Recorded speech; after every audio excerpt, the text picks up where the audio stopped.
Hello guys, it's the day, it's the NFP day, and we are live. Euro dollar has pulled back since yesterday.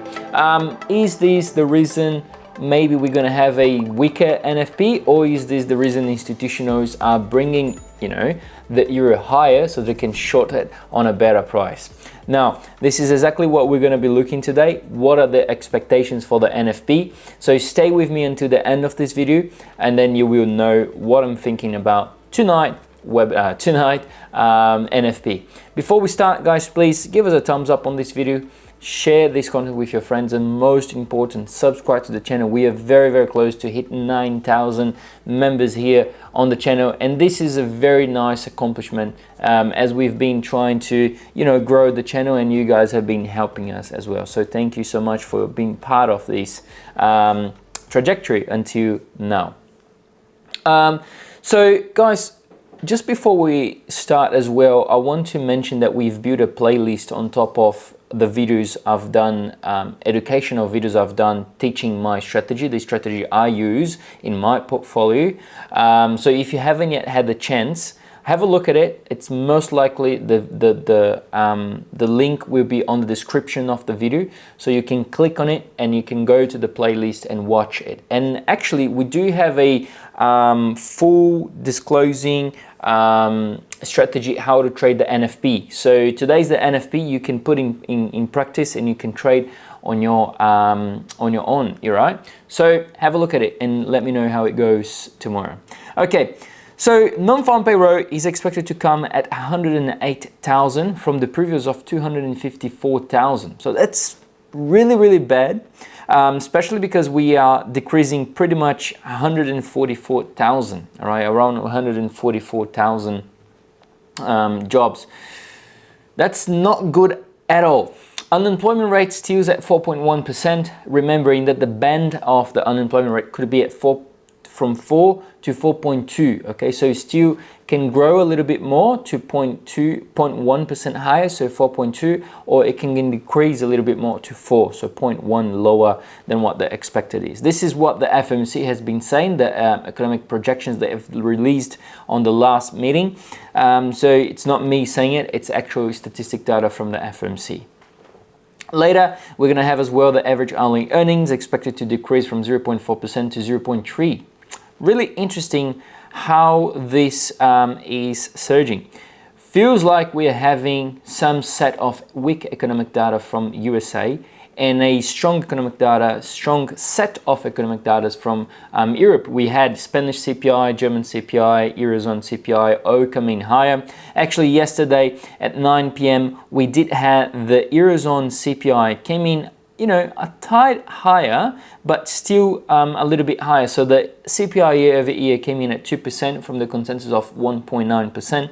Unemployment rate decreased from 6.4% to expected 6.4% to 6.3%. Core CPI, that is the most important measure, came in at higher at 2.7 from the consensus of 2.6. And the CPI month over month came in at 0.3 with no consensus. So it feels like we are having some sort of, swap change of the economic data happening at the moment. So we previously were having very, very big numbers, very huge data, strong data coming from USA. And now this sort of fades away and we get something out of Eurozone as well.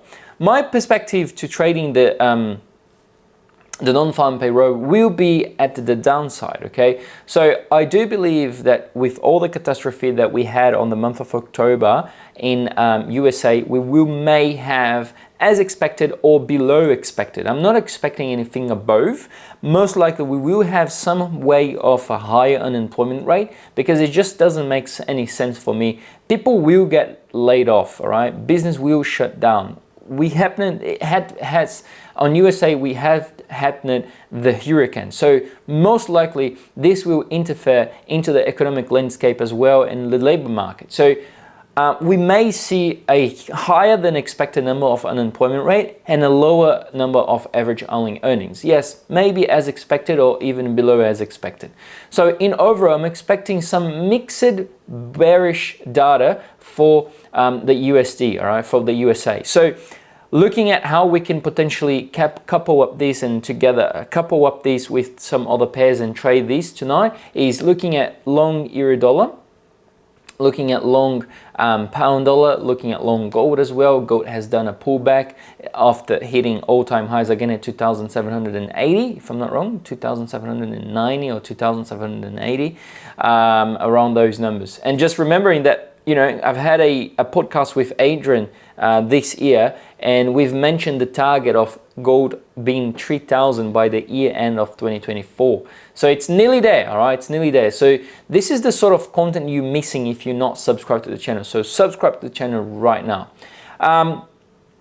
You know, after that, next month, not next month, already next week we're gonna have the USA elections. And as I was talking yesterday on my webinar, feels like the poly market pool is a little bit inflated, all right? Inflated in a sense of, if you have more money than me, you can manipulate that number that appears like Trump is winning 60% or 64%.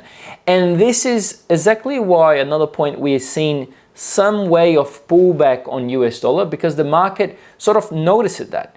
So the Trump trade has been, you know, in a sense priced in already before the actual election on Trump against Harris. So my opinion is that this will settle down and we can see somewhat of a higher euro dollar on the 109. Once we hit 109, we can definitely pay attention at that level, because sellers will be trying to defend that level. So in a very simple context, I'm looking to long euro dollar at this moment, besides you know, some sort of still strong economic data coming from USA. But today will be huge, all right, will be very, very big. The NFP is one of the most important, I would say, for this year, before the actual election on next Tuesday and Wednesday, just depends where you are. So stay tuned with us. Subscribe to the channel, give us a thumbs up, because next week we have more videos talking about and doing a review on what has actually happened on the NFP. I hope I helped you guys. I hope I made something clear here for everyone to be trading the NFP tonight. If you still have questions, put down in the comments. I will try to do my best to answer your questions as soon as possible. And don't forget that next Tuesday we have the webinar, and we're going to be starting to do Wednesday and Thursday again. So Tuesday, Wednesday is the new one, and Thursday. So Tuesday, Wednesday, and Thursday from next week onwards, okay? Make sure to subscribe to the channel, give us a thumbs up, and register yourself to the webinar for next week. Have all a great weekend ahead. It's going to be sunny here in Sydney, so if you are in Australia, good one for us, because it has been raining for the past couple weeks. Hopefully we can get some sun on the beach and go do some snorkeling and some swimming as well. See you guys, have a great one, and then talk to you soon. Bye bye.